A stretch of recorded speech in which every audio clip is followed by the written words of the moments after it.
Welcome again to the Tomorrow Bio YouTube channel. I'm Emil, founder and CEO of Tomorrow Bio. Today we're talking about what is vitrification. You might have heard that word in connection to cryopreservation and how the procedure is being done. And you might have heard that as an answer to what else are we doing than just freezing bodies. Vitrification hasn't been around for always. In fact, it's a concept that for humans at least has only been employed for around 20-something years or so. So there was in fact a time when human cryopreservation, cryonics, in the US mostly, because this is where the field comes from, where during those early years, and when I say early years, I mean the first early few decades, where in fact humans were just frozen, right? So there was no technology to have the freezing process, the ice crystal formation, being blocked and stopped during cooldown. So in fact, initially it was in fact freezing. And of course, whenever we talk to journalists or any public media, then the headlines are usually still saying this company or this organization is freezing people. And if you ask someone, hey, do you want to be frozen after death? That's usually still how colloquially this topic is being discussed. And of course, partly I get that because it kind of is a very,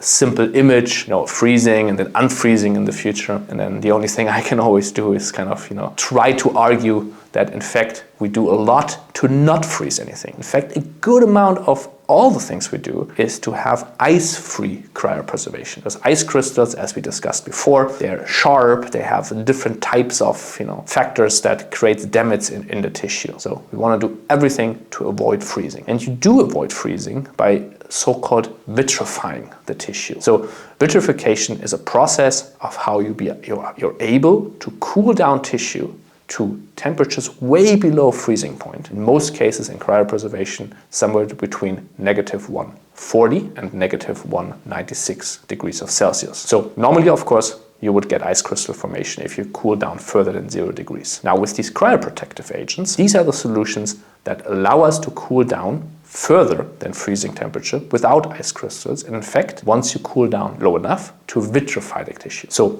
vitrifying the tissue is basically taking tissue and transforming it into a glass-like amorphous structure, the so-called vitrified state. And that doesn't directly happen once you have cryoprotective agent in the patient, if you have replaced all the water in the body against the cryoprotective agent and then cool lower than 0 degrees. There's not vitrification yet. This vitrification only happens once you cross the so-called glass transition temperature. Glass transition temperature is the temperature at which a cryoprotective agent and the body around goes into this amorphous state, again, the so-called vitrified state. Now, the glass transition temperature differs based on what kind of cryoprotective agent you have. In most cases, in human cryopreservation, it is somewhere in the around -130 degrees. So, when I said before, the storage temperature is somewhere between -140 and -196. The reason why -140 is the kind of starting point is because you want to be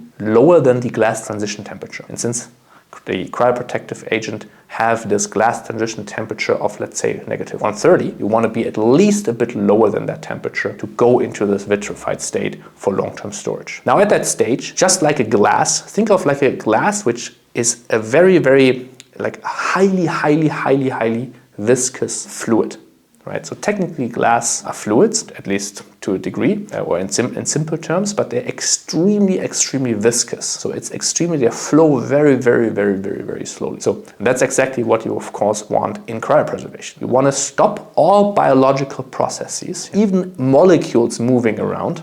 You want to stop that to not have any degradation processes ongoing. And once you reach that vitrified state, due to this extremely high viscosity that you have now reached, basically nothing moves anymore, right?